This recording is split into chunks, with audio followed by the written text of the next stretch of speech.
ડીસામાં મરચામાં ભેળસેળનો પર્દાફાશ થયો છે। મેસર શ્રી દર્શન માર્કેટિંગ પેઢી ઉપર ફૂડ એન્ડ ડ્રગ્સ વિભાગે દરોડા પાડ્યા।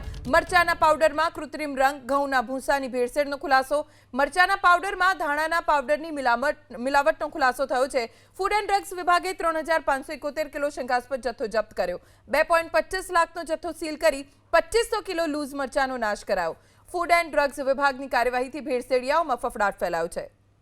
અમારા સંવાદદાતા વસંત તિરગર પાસેથી વધુ જાણકારી પ્રાપ્ત કરીશું।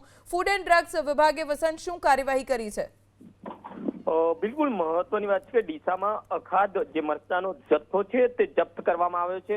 મહત્વની વાત છે કે ડીસામાં જીઆઈડીસી ખાતે આવેલ મેસર શ્રી દર્શન માર્કેટિંગ પેઢી ખાતે ફૂડ એન્ડ ડ્રગ્સ દ્વારા આ દરોડો પાડવામાં આવ્યો હતો, જ્યાં મરચામાં ભેળસેળ થતી હોવાનું સામે આવ્યું છે। જો કે મરચાના પાવડરમાં કૃત્રિમ રંગ ઉમેરી ઘઉંનું ભૂસું સહિત ધાણાનો પાવડર જેવો પદાર્થનું ભેળસેળ કરવામાં આવતું હોવાની માહિતી આવી છે। જો કે મહત્વની વાત છે કે હાલ તો 3571 કિલોગ્રામ જેટલો શંકાસ્પદ જથ્થો પણ જપ્ત કરવામાં આવ્યો છે। ટોટલ 2,45,000નું જે મરચું છે અખાદ્ય તેને સીલ કરી અને જે અન્ય 2500 કિલો જેટલું મરચું જે લૂઝ મરચું હતું તેનો પણ નાશ કરવામાં આવ્યો હતો।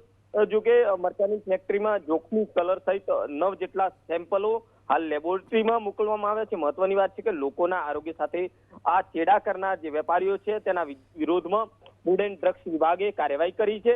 જો કે હાલ તો આ કાર્યવાહીથી અન્ય વેપારીઓ છે જેમાં પણ ફફડાટ ફેલાયો છે।